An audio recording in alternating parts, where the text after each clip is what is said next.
you some websites to go and look for manners and strategies to improve. But as I say, it's a very interesting section, and I think that is going to help you to improve a lot of the skills, right, that are very much valuable. Well, I think that we're live, and let us start, okay, tonight with our classes. All right, thank you very much. Well, let's go. Let me share my screen with you, all right? And that way we are going to be able to start. Well, great. Here we are.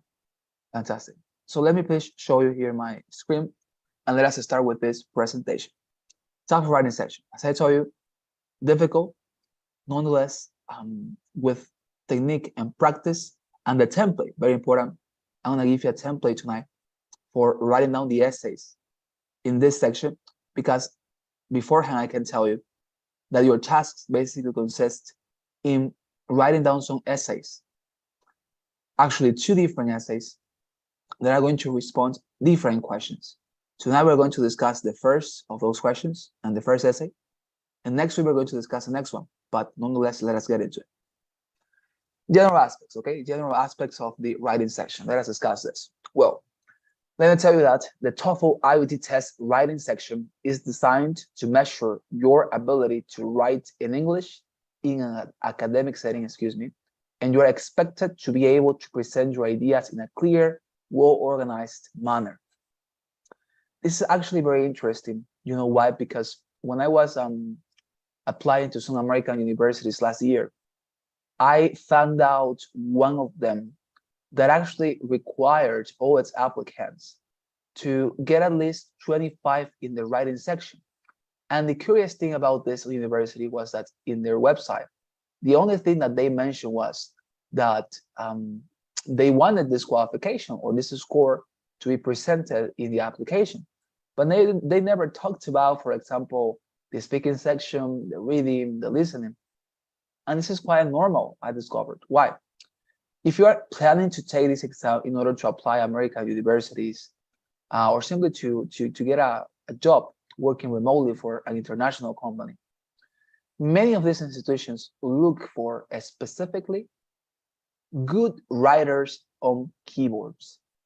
They look for people who are very much proficient in doing homework in English, preparing essays, presentations, assignments, articles. And all of this, of course, is written. And I think that the reason why this university merely asked me for getting that 25 in the writing section was because they were concerned about their applicants' ability to do homework, to perform correctly in reading assignments. And well, I think that all of us know this, that in the 21st century we are living in right now, writing through a computer is essential, right? So as I tell you, this is a very important section, and trust me that the institutions we are going to send these scores to are going to be looking for people who get good qualifications, good scores in this task, all right? Well, the speaking section is divided into 2 different tasks. This is a little bit similar to the speaking section because, as we have discussed already with you, the speaking section also discusses or divides, its structure into 4 different tasks. Nonetheless, here in the writing, we only have 2 divisions, 2 tasks. The first one is called integrated writing task, and maybe you're in this precise moment, your mind is making some connections, because the title of this task, integrated writing task, is identical to the second, the third, and the fourth task of the speaking section. All of them were called integrated speaking tasks. And this one is also called integrated writing task. And yes, I think that you guessed correctly. The reason why that is the case is because in this particular exam, dear students, it's going to be very, very much important for you to know that these writing tasks that are integrated are very similar, okay? Among them, they are very similar. And tonight we're going to discuss this one. This is going to be our focus of attention tonight. And you're gonna notice that it's very, very similar to the third task of the speaking section. The only actual difference and transcendental difference is that, of course, you're not gonna speak in this section, but you're gonna write out some essays as responses for the questions here presented. Nonetheless, don't worry, we're going to discuss that. And basically, this is going to last for 20 minutes, but don't worry, we're going to discuss this tonight. The other one is called independent writing task, and this one we're going to leave it for next week, but don't worry, we're also going to discuss it. Last thing I want to mention here before we move on to the first task of the writing section is that your responses, okay, you will have to type it or to type them on a computer keyboard. This applies to you if you are going to take the IVT version or the home IVT version. Both of them utilize computers, right, as the means or the devices through which this exam is taken. Now, the only case in which you wouldn't be writing this through a keyboard will be, of course, if you're taking the PVT version of the exam, in which you will be, of course, to write down your essays with your own hands. Now, normally, nobody takes this exam here in South America, because as I say, it's especially programmed for people in Africa. Nonetheless, if it is available in your country and you want to take it, of course, do it. And don't worry, because what we're going to discuss tonight, the template, the criteria, the skills, all of them are going to be useful for you to write out and perform successfully on that section, all right? Second, and very important thing, remind that if you are taking the IVT edition, your test center will offer you an American keyboard. Let us remember that when you take the IVT version, you need to go to a test center to take this exam in person. And they give you everything. The sheets of paper, pencils, they give you the computer, they give you the keyboard, they give you mouse, they give you cables, everything. Now, the keyboard that I'm going to give you is going to be settled in American English. Remember that all our keyboards, especially in South America and Central America, are programmed in Spanish and Latin American Spanish. They normally say Spanish Mexico because that is the country they identify with Latin America, right? So what happens? You cannot practice, and you shouldn't practice for this section with your keyboard settled in Spanish. Why? Because as I say, on the day of the exam, ETS is going to give you a keyboard that is settled with American English. And what is the problem? That the position of letters, symbols, and numbers are different in the American configuration than in the Spanish version. As an experience, when I took the exam the first time, it happened to me that I was not conscious of this. I was not aware of this. I practiced all the year for the exam with a Spanish keyboard. I arrived to my test center, I received my keyboard, and when I was about to write down my essay, I was not able to make semicolons, colons, or apostrophes because I noticed my keyboard was in English configuration. I had to raise my hand, ask my staff members from ETS to come and help me. Happily, they did it. They showed me how to do it, how to write down apostrophe, how to make commas, semicolons, because all of that is different, trust me, in the American version of the keyboard. And of course, that delayed my writing a lot. That harmed me a lot. And of course, I don't want you to experience the same. So please, when you practice for this, change your configuration, practice with American keyboard, all right? You must be able to locate and identify all signs and letters on the keyboard. If you're going to take the home IVT version, this is the same. You're not going to be saving yourself from this. Why? Because the software they give you when you take the home IVT version, it configures or it settles your computer on all the configurations and all the specifications they want. Therefore, your keyboard is going to be changed to English configuration. Therefore, please make sure to practice for this section tomorrow with me and whenever you have free time with an American keyboard. Personal recommendation, change it. Try to learn how to write down every single letter, symbol with this American keyboard. Use it in your daily life until you take the exam. You're going to get used to it, and this is not going to be a problem or an issue on the day of the exam. Okay? Very important. Now, let us continue. The first task of the writing section is called, as I told you, integrated essay. In this first task, you will have 3 minutes to read a passage. This is very important. As I told you, this is very similar to the third task of the speaking section. If you remember, in the speaking section, third task, you received a passage that was about an academic subject. You read that written passage, and afterwards you listen to a lecture on the same topic. If your reading passage was about the Renaissance movement, then you read it and you listened afterwards to a passage that was a lecture, right? A listening passage about the Renaissance. The professor discussing the same topic. This is exactly going to be the same, okay? This is not going to change whatsoever. In this writing task, in the first task, you're going to receive those two information sources, a reading passage and a listening passage. Both of them are going to be about an academic subject, actually the same academic subject. For example, if your reading passage discusses Darwin's evolutionary theory, then your listening passage will also discuss Darwin's evolutionary theory. As I say, it can be any academic subject, biology, physics, medicine, chemistry, computer science, anything, okay? Now, very important. You also have to identify this task with the role of a journalist. Remember that I told you this when we were practicing the second and third task. We said this, that in those tasks, you had to fulfill the role of a journalist. This is not varying here. Look at my screen. You see the picture of a journalist one more time. That is because in this task, dear students, the only thing you have to do is read, listen to,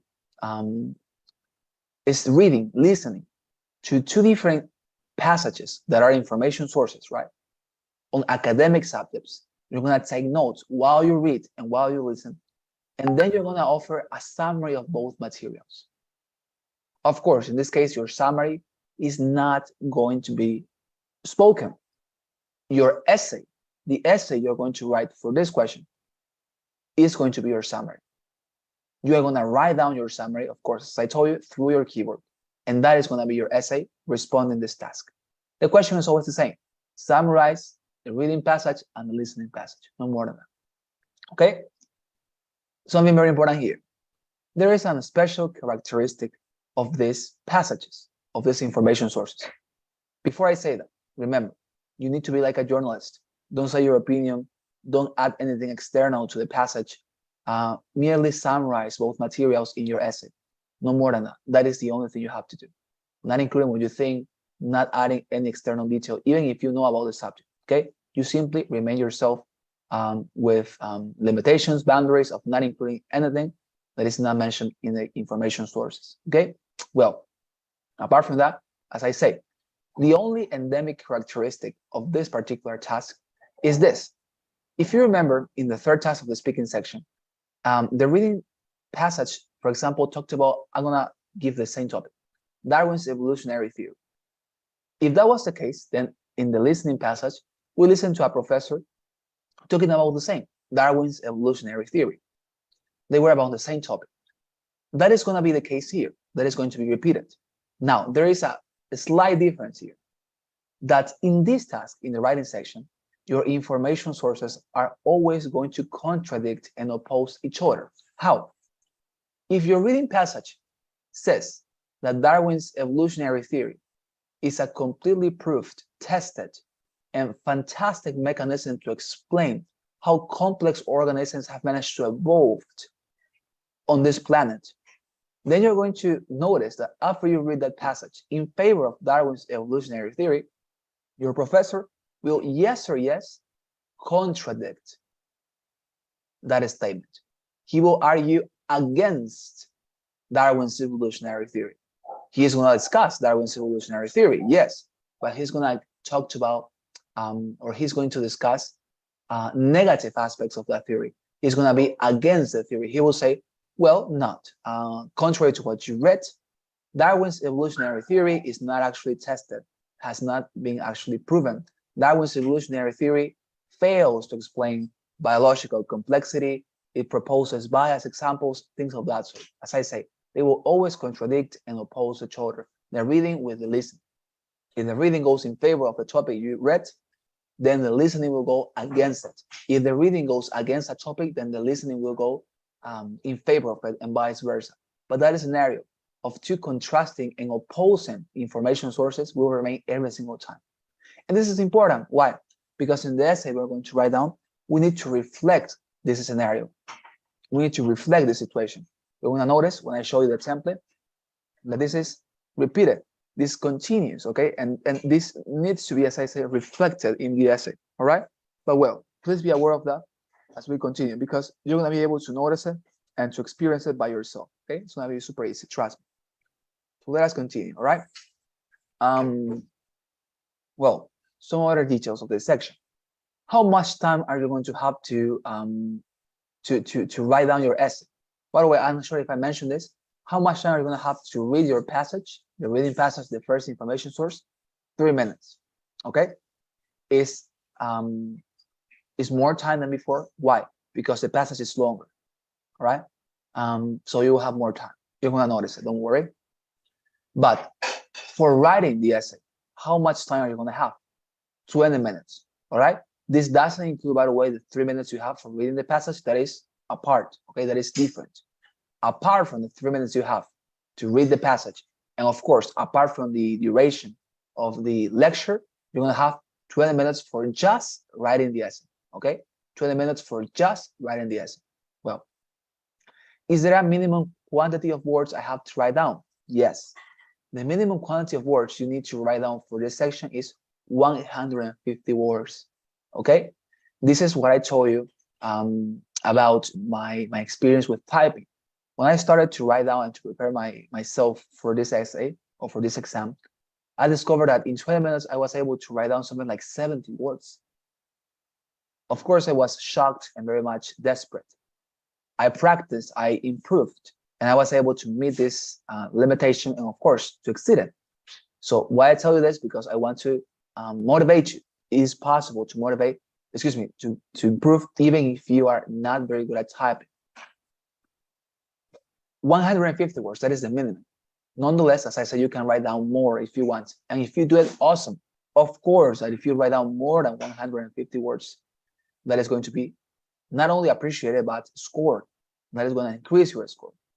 Obviously, it doesn't work if you write down 500 words, but everything you wrote is with a terrible grammar and a terrible orthography.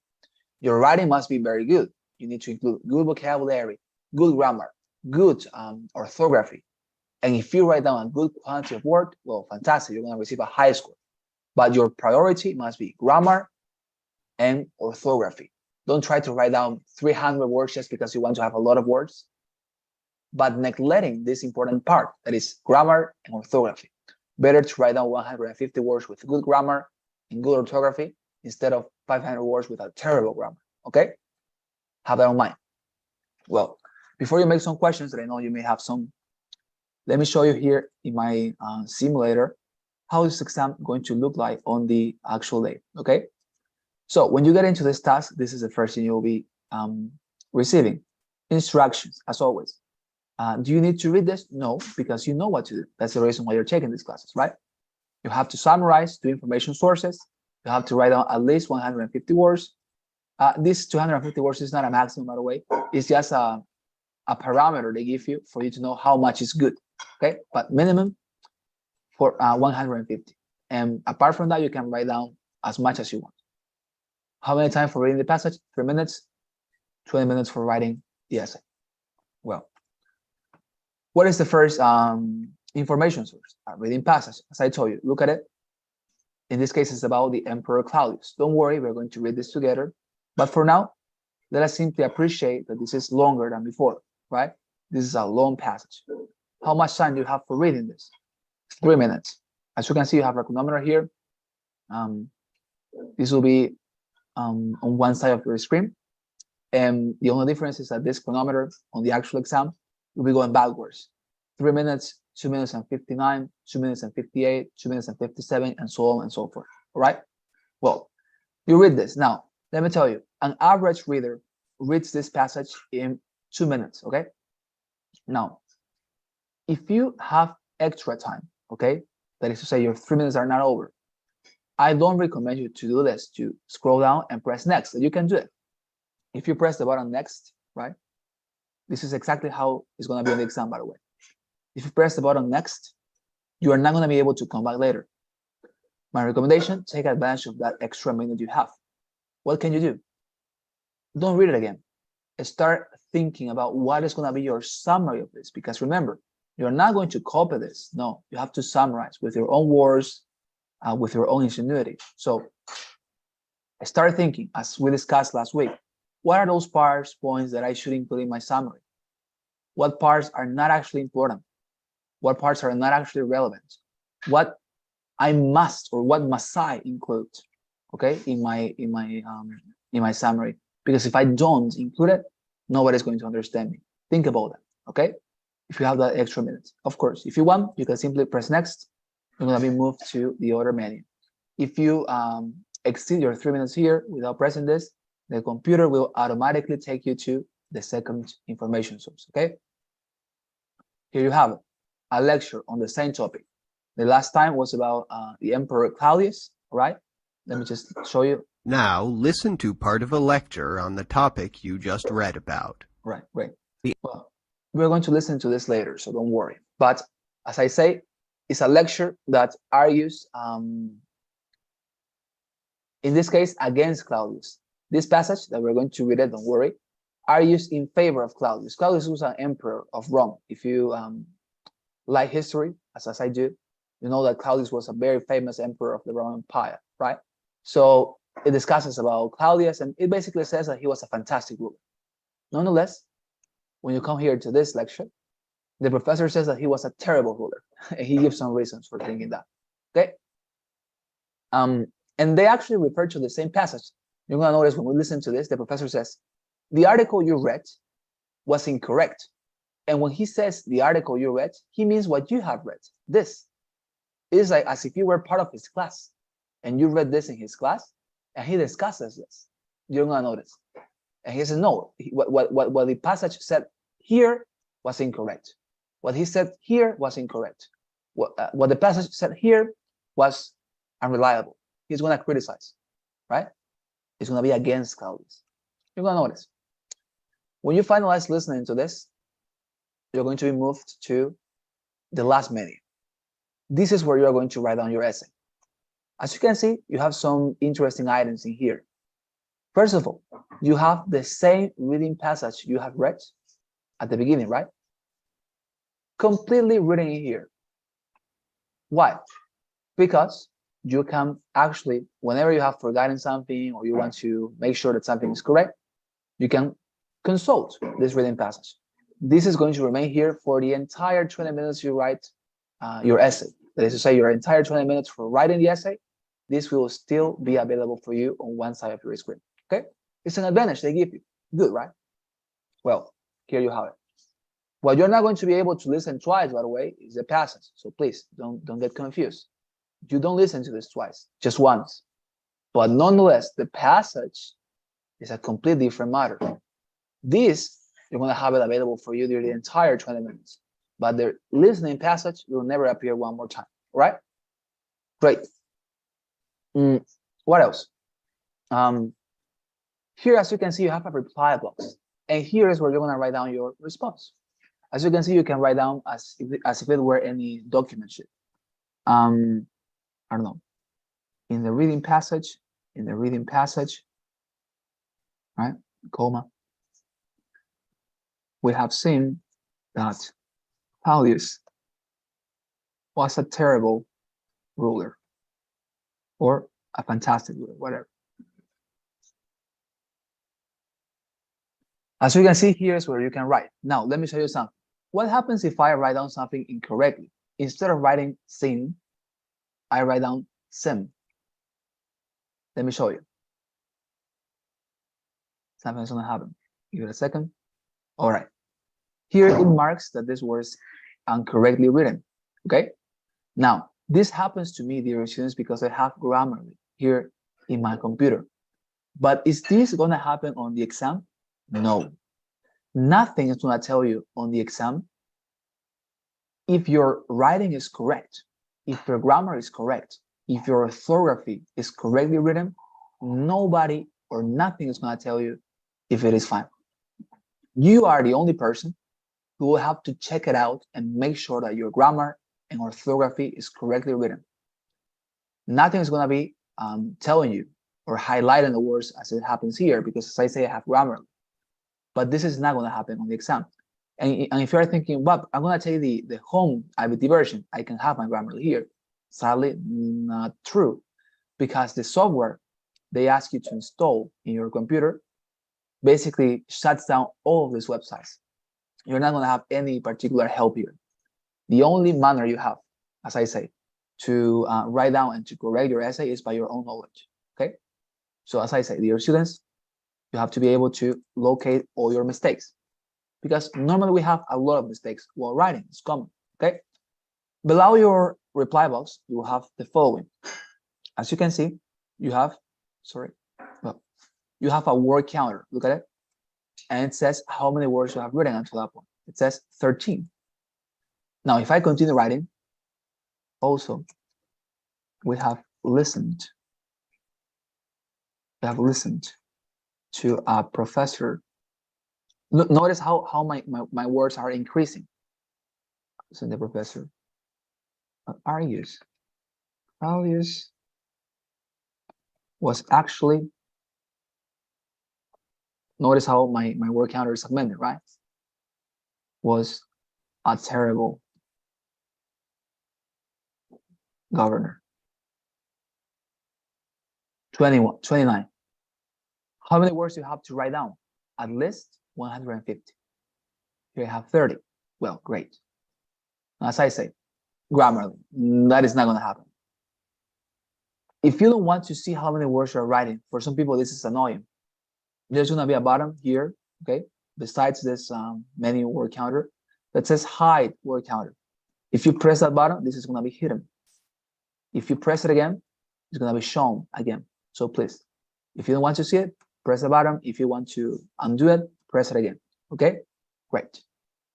Last thing, your chronometer. Again, on the exam, it's going to go backwards. 20 minutes, 1959, 1958, 1957, and so on and so forth. Okay. Well, this is the menu, right? This is all you will have. And of course, you also have some buttons here that, by the way, say copy and paste. All right. If you were wondering that. Now, can you do this? Like copy and paste on the exam? Yes, you can actually do it if you were wondering. Now, is that a good idea? Certainly not. They are obviously going to realize it, okay? The only, let's say, legal and appropriate use of that opportunity they give you to copy and paste things is if you want to quote something here, something like, I don't know, as the reading suggests, comma, citation or quotation commas, and you say, right? You copy, you paste, and you close. That is the only legal use of this capacity you have to copy and paste. If you want to, of course, as I say, make quotation. But now, can you make 100 quotations in order to have more words? No, please don't do it. You can use this once or twice at a maximum, but this resource you have, don't overuse it because they are going to realize it and it's going to harm you, okay? But it's there anyways. Any question, dear students, about this? Please tell me. I'm going to be glad to help you. Sarah, Alexander, Angel, Andre, Paula, Jasmine, any question about this passage? All clear. Thank you. Thank you very much, dear Sarah. What about the rest of you guys? Questions? Concerns? I have no question, Carlos. Everything is very clear for me. So thank you. Thank you very much. Dear Andre, fantastic. What about the rest of you guys? No questions? Yeah, no questions? All right, fantastic. So there are no questions. So as I was mentioning, this is the menu, right? Now that I have shown you this, let me please make you a gift, right? I have a present for you. Look at your WhatsApp group, and I'm gonna send right there something very important. That is the template we're going to be using for writing this essay. Please go there download it, and please follow my lead, okay? Open it, and you're gonna be able to follow me. I'm gonna open it as well here in my computer. And when you open the document that I sent, you're gonna find this.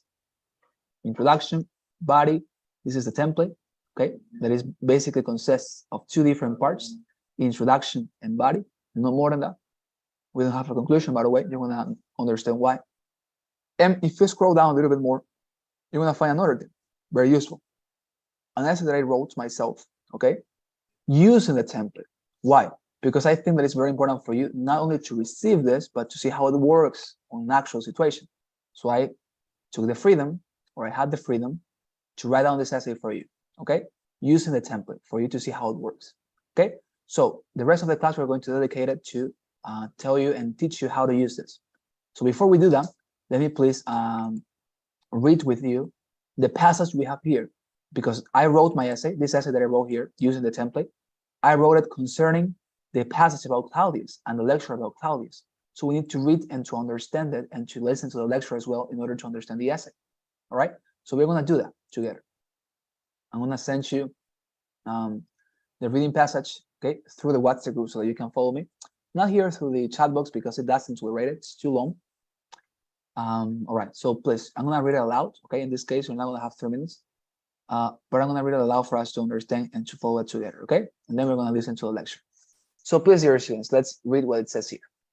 It says, the Emperor Claudius of Rome ruled an empire spanning 3 continents between 41 and 54 CE. His reign was of massive importance to the history of ancient European civilization. In fact, the emperor was among the most innovative, fair, and wise in all Roman history. However, because Claudius suffered from physical handicaps and spoke with a stutter, ancient authors were biased against him. Consequently, their descriptions of his time in power are almost uniformly hostile, and many ancient historians ignore all of the good that he did. Claudius' reign was important for its major innovations. Remember this, major innovations. He conquered the islands of Britain and incorporated it into the Roman Empire. He also built a new harbor for Rome and oversaw the construction of several new aqueducts, which brought clean water into the city. He even created laws to protect the rights of the slaves and expand Roman citizenship to new people. All of these facts suggest that he was a gifted ruler with a strong judgment despite what may be found in histories written by his detractors. Another reason for the hostility of ancient authors towards the reign of Claudius has to do with the fact that the writers were usually of senatorial class. Claudius was not elected to power by the Senate and severely limited its traditional powers during his reign. However, illustrating his wisdom, instead of entrusting high bureaucratic positions to senators, he preferred to give them to trustworthy slaves and former slaves, freedmen, who he felt were more loyal to him. They worked efficiently, creating a bureaucratic framework for all future emperors. Claudius should be praised for giving political opportunities to new groups of people, such as former slaves and even the women of the imperial household, including his wives. If you pay attention to this passage, dear students, it basically says that Claudius was awesome. He was an innovative ruler, very fair. He was very diverse. He allowed people to be part of his reign when many others didn't allow certain groups to compose the senatorial or the of the government area or the government administration, but he didn't. Well, let us listen now to what the lecturer said, and you're going to find something completely different, a completely different perspective on Claudius. Let's listen, okay? Now listen to part of a lecture on the topic you just read about. The Emperor Claudius is a fascinating figure. He was traditionally portrayed as a vicious fool in ancient history books. But some sources, like the novel I, Claudius, which is a great book by the way, some sources portray him as one of the strongest Roman emperors. I want to interrogate that idea today.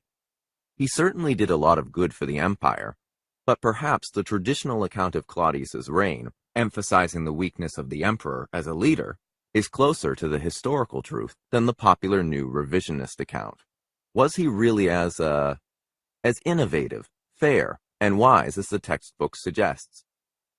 Claudius definitely did some good things in his reign, like build new aqueducts and a port for Rome. But the biggest innovation of his reign, his coming to power by paying off the army after the assassination of the previous emperor, well, that would prove to be a dangerous precedent for the Roman Empire. It was a terrible precedent, in fact, and later, people doing the same things as Claudius would plunge Rome into civil war. As for Claudius's fairness, he might have created laws supporting the rights of slaves and expanding Roman citizenship. But, he was a notoriously bad judge, who was accused of making legal decisions without even listening to both sides of the case. He loved violent gladiatorial games, and had thousands of men executed simply for the amusement of the Roman people. He even conquered Britain to win prestige, destroying its indigenous peoples. So I wouldn't exactly call this very fair behavior. The text also mentions his wisdom, but, well, it's true that Claudius favored people like slaves and former slaves, but they were notorious for being corrupt. Many of them amassed giant personal fortunes at the expense of the Roman people, and were subject to bribery. His wives were also famous for being murderous and disloyal. In fact, his last wife poisoned him with a mushroom, and her son would go on to become the Emperor Nero, who was one of the worst rulers of world history. Claudius deserves at least some blame for the disasters of his reign, since someone as irresponsible as Nero should have never been made his heir. I mean, it wasn't very wise to choose him for a successor, was it? Summarize the points made in the lecture you just heard, explaining how they cast doubt on points made in the reading passage.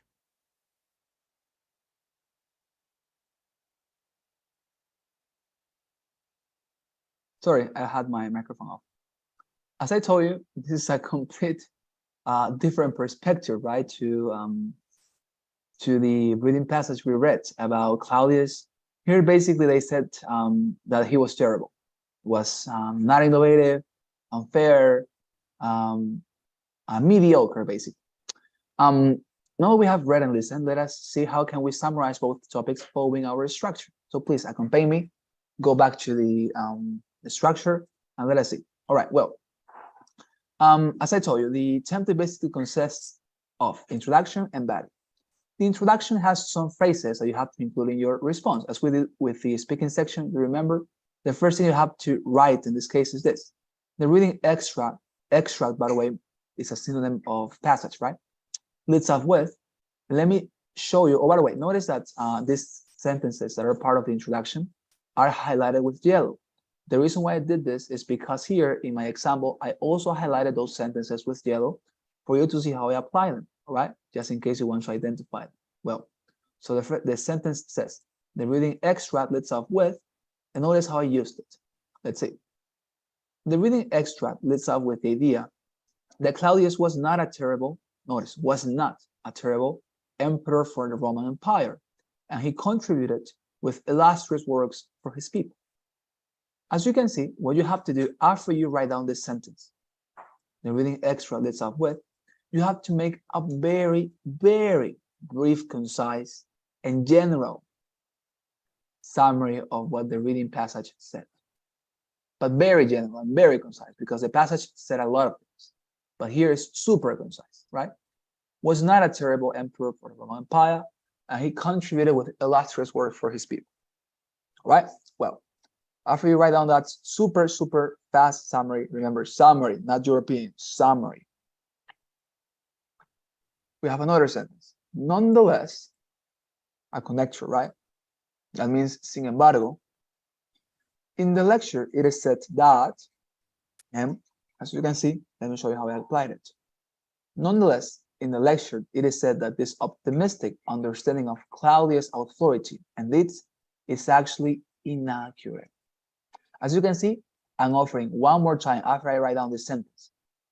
Nonetheless, in the lecture, it is said that I am writing down a summary, dear students, a summary of what the listening passage said. Very, very general, notice, super general, right? Very general. The lecture, it is said that this optimistic understanding of Claudius' authority and deeds is actually inaccurate. And that would be the introduction. What do I have afterwards? I merely have a transition phrase. A transition phrase, for all of you who are not familiar with this, is basically a phrase, it's a sentence that you include right after you finish your introduction to make sure your reviewer understands that you are finalizing with your introduction and you're about to start the body of your essay. As you can see, you can copy this same phrase. I am going to proceed to expose both views. You can change it in the wording if you want. I'm gonna discuss both views further. I'm going to summarize these perspectives, whatever. The idea is that it finalizes with semicolon or colon, excuse me, or 2 points, however you want to name it, okay? I'm going to proceed to expose both views. And that is your introduction. Now, if you notice, what am I doing? Something very, very simple. I'm summarizing both materials, but here is what I told you. I'm contrasting them. You know what is contrasting something? Contrasting something is when you display that two different persons or two different, let's say, information sources in this case, oppose each other. One of them goes for right and one of them goes for left. One of them goes for black and one of them goes for white. There is a contradiction, an opposition, and you are reflecting that. How are you reflecting that in your essay? By using these connectors. Nonetheless, sin embargo, contrast. You're showing, okay, they say this, but they say this, right? The reading passage says this about Claudius, but the listening passage says this about Claudius. A different thing, right? In this scenario, contrasting what the reading passage says with what the listening passage says, and always summarizing, never including your opinion, but when you are contrasting, you are also summarizing, is all you are going to do in this essay. You're going to notice the body is exactly the same, but more specific. But this exercise, contrasting what the reading passage says in comparison to what the listening says, is the only thing you're going to do in this essay. Any question about the introduction to your students, how to write it, please tell me. Questions? Sarah, Andre, Angel, Paula, Jasmine, Alexander, questions?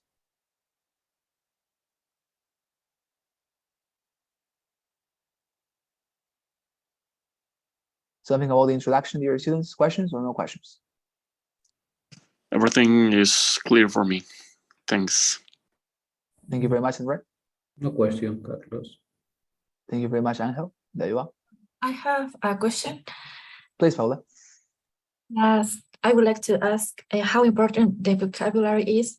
For example, if we, in this section, we use common or simple words like but or I don't know, words like that, they're not that, I don't know, like important or professional in some way.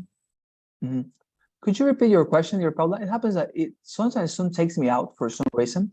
And it's not because of the internet, but I guess it's some complication they may have, some bug. Well, could you please repeat your question, Paula? Yeah, sure. So I wanted to know how important the vocabulary is in this section. Like if we use simple words, it will lessen our points or something like that. All right. Thank you. Thank you very much, Paula. Fantastic question. Well, with regard to that, for example, yeah, certainly it's very important to include not very much common words, but whenever you are able to, and whenever it feels natural for you, use advanced vocabulary. For example, by following the structure, you're actually using a lot of very uncommon and, let's say, advanced words. For example, extract. People don't normally use this, right? Notwithstanding, they don't normally use that. What was excerpt, for example? And as I said, whenever you're able to include advanced vocabulary, for example, notice, I give you here an example. In my summary of what the reading passage said, my very concise summary of the introduction, I said that Claudius contributed with illustrious works for his people. Here I could have said great, amazing, awesome, good works for his people, but I decided to go for illustrious. Why? Well, as I say, it's an advanced word, it's a little bit fancy, it sounds good. Whenever you're able to do this, good words like this, fantastic. And yes, they certainly augment your score if you use them consistently, but more importantly, correctly, because I have some let's say some people that I met when they were taking the exam, like they memorized a lot of words that were advanced, and when they were using those words in their essays, because I had the opportunity to read them, they were actually using them incorrectly because they didn't actually understand the meaning of those words in the context they were using and placing them. So as I said, whenever it is natural for you, if you really know how to use those words, and if you think, okay, here I can use this word instead of a super simple one, I can use it correctly, naturally, good, use it. But your priority shouldn't be that. Your priority must be grammar and orthography. Vocabulary, as I say, is an extra. If you manage to perfect that and to include advanced vocabulary, awesome. But as I say, most importantly, for all review purposes, are orthography and grammar. All right, but yes, certainly, please include advanced vocabulary, as I say, whenever you are able to use it correctly and naturally. Okay, dear Paula? Okay, thank you. Thank you very much. Pleasure. Any other question, dear students?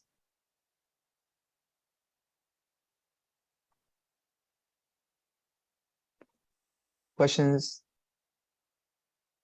No? All right. Let's move on to the body. The body, all right, is exactly the same. What is the only difference? As I told you, this is super general, the introduction. Here, we are going to continue summarizing both information sources, contrasting them, but here's something very important, in a more detailed and a specific manner. Remember that in your experience, in your own experience, you have noticed that passages in a TOEFL exam normally contain a lot of points and illustrations. In this case, the reading passage presented 3 points why they argue Claudius was a good emperor. And in the lecture, we listened to the professor also given 3 reasons why Claudius was a terrible governor. What you have to do in this body is to summarize those points more specifically and in a detailed manner. M, as I say, is still following the same principle, contrasting them, okay? Contrasting the reading with the listening. Let me show you. Firstly, in the reading passage, it is claimed that, and as you can see, I'm gonna summarize the first point made in the reading passage in favor of Claudius. Let's see how I did it. Firstly, in the reading passage, it is claimed that Claudius was very innovative. Do you remember that I told you this, right? Remember this word, innovative. It was because that was the first point made in the lecture, in the reading passage about Claudius. Now, the reason why he was great, awesome, illustrious was his innovations. So I'm summarizing the reading passage. In this case, so again, concise, very brief, yes, but nonetheless, I am making it specific. This is the first point they argue in favor of Claudius. Now, here I am complimenting. It's merely a compliment. That is to say, he came out with remarkable works and reforms to the Roman Empire. As you can see, this is the first sentence. I'm using it in order to summarize the first point in favor of Claudius. And well, I compliment. Now, let's see the second phrase. Nevertheless, again, another connector of contrast. Sin embargo, again, nevertheless, in the listening presentation, it is noted that, right? And as you can see, I'm going to contrast the reading passage with its information in favor of Claudius with the first point the professor made against Claudius. Let's see. Nevertheless, I'm using the same phrase, right? In the listening presentation, it is noted that the only reformation and creative modification Claudius postulated in the Roman Empire was treason. Why am I writing this? Because that is exactly what the professor said, that Claudius actually brought only one innovation, paying off the army in order to kill the last emperor, and that way, well, getting access to the throne. That was repeated in future generations. That was his only creative modification or innovation, according to the professor. Am I giving my opinion here? No. Am I adding information? No. I'm simply summarizing what he said. And here I comment. Namely, he was able to corrupt the Roman armies and to use them for his benefit. Well, as you can see, it's exactly the same. He was able to corrupt the Roman armies and to use them for his benefit. Well, I am summarizing the first point made in a reading passage in favor of Claudius, and opposing it, contrasting it with what the listening passage said against Claudius. I'm following the structure. That is the first paragraph. Any question with regard to how to write this first paragraph, dear students? Please tell me. Sarah, Paula, Andre, Jasmine, Alexander, Angel. Any question, dear students? I just have one observation that Mhm. you don't use I don't forget, but apostrophes like a it's, you use it Mhm. is. Yes. I don't remember how it's called, but yeah, I Mhm. just observed that. All right. Yes. Okay. I guess you mean contractions, and you are right. Very good observation here, Jasmine. Yes, contractions. Mhm. Thank you. Mhm. Exactly. Fantastic. And fantastic. You're actually very much a very good observer. You are right. As I say, I'm not using contractions. Very good. Why? Well, for two simple reasons. First of all, as all of you know, contractions are informal, and this is an exam that, of course, has prestige. So why to use them? Second reason, and obvious as well. The reason is because we need to have more words, right? We need to write down at least 150 words. By using contractions, we will actually be harming us, preventing ourselves from getting that minimum quantity of words. Because if we write down it's instead of it is, we are losing one word. Now imagine that in all your essay, how words you are losing that just because you are using contractions. So as I say, for those reasons, dear students, better to avoid contractions. Always write down with full sentences using formal language, and as I say, helping yourself in order to have more words by using contractions. Excuse me, by not using contractions and writing full sentences. All right, is that fine, dear Jasmine? Yes, thank you. My pleasure. No, very good observation. Fantastic. Well, any other question about the passage? How to write this first paragraph? No?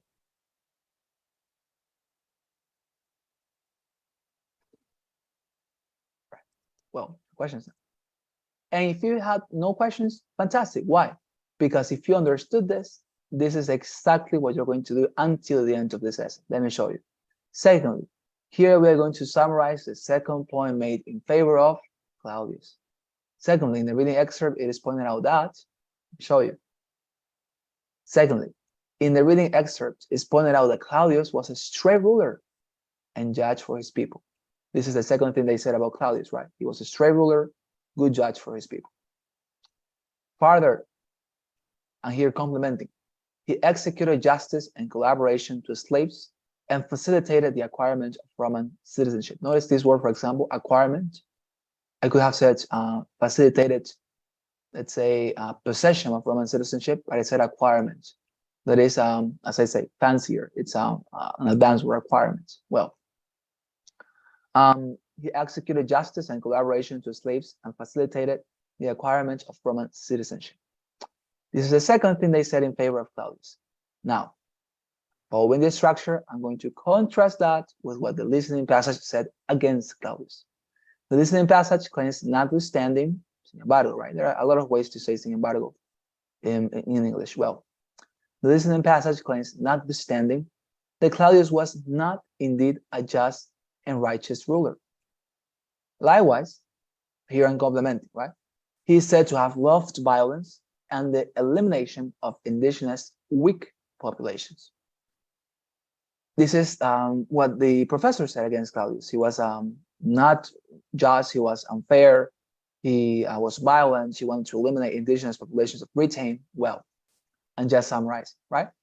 The second paragraph, as you can see, contrasting by these connectors. That's the reason why it's very important for you, dear students, to follow this structure, okay? This is an structure that I recommend you to follow every single letter, okay? Because every single word here is thoughtfully included. Because the reason why we are using these words is because we want to make sure the sense of contrasting these ideas remains, all right? Use it. The last paragraph is not a conclusion, by the way.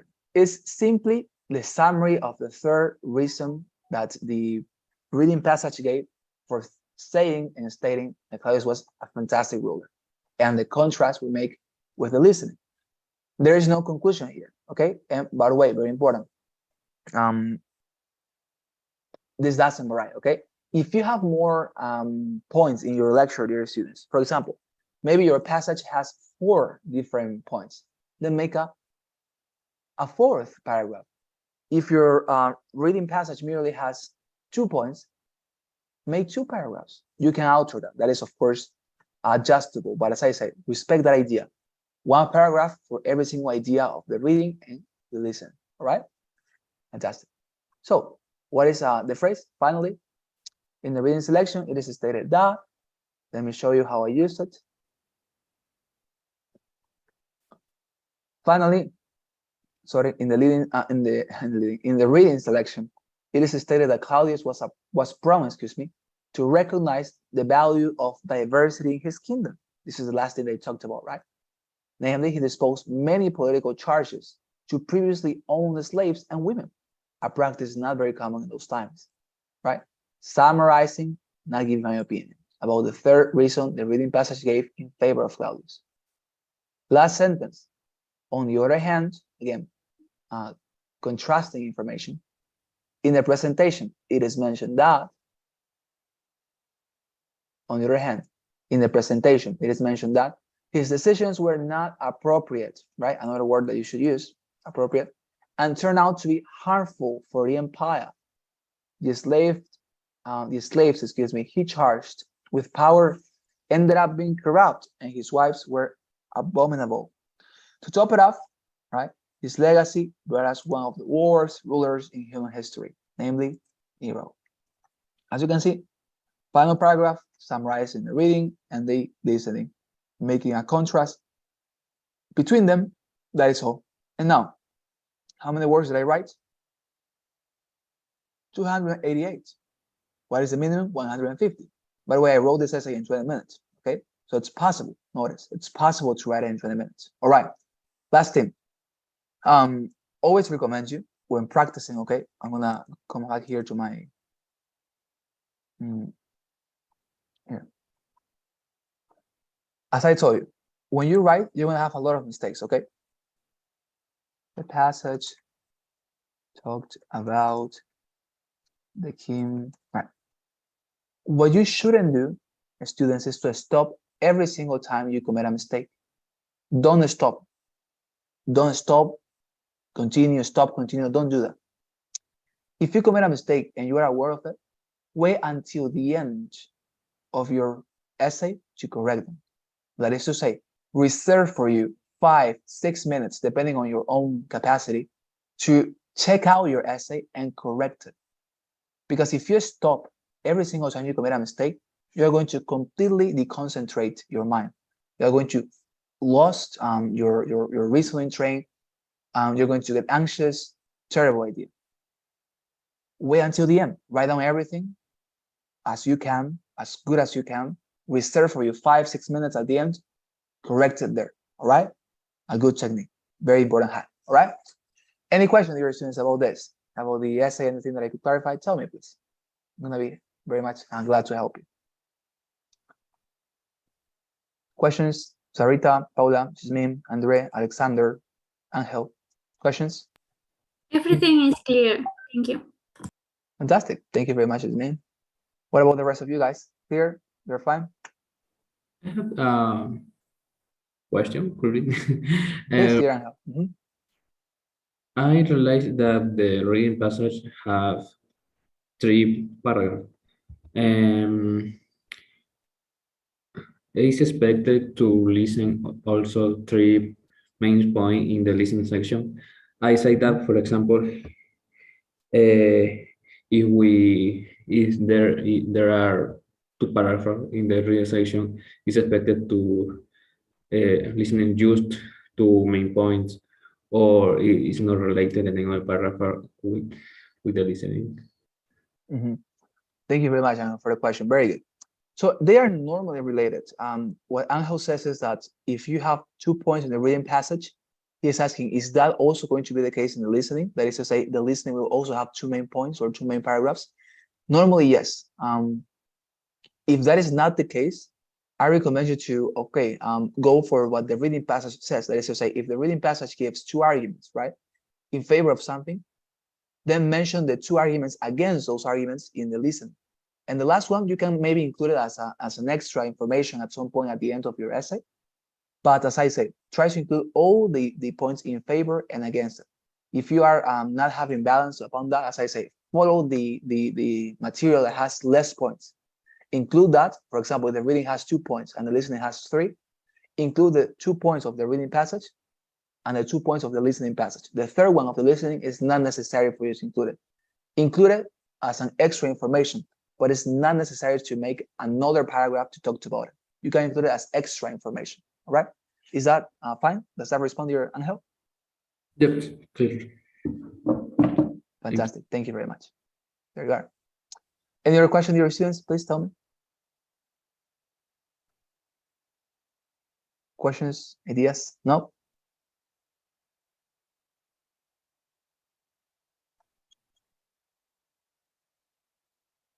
Well, excellent. So we're going to stop here. Tomorrow we are going to practice. Practice and practice. Only homework, make your keyboard settle with the English American configuration. I'm going to tell your assistants, all right? And please help me, dear students, with the traditional poll that we always feel. You know that you help me a lot, okay, by filling it. So please help me with that. And I'm going to tell your assistants. If you have any question, commentary, please feel free to express it, all right? Let's see what we have here. A list. All right.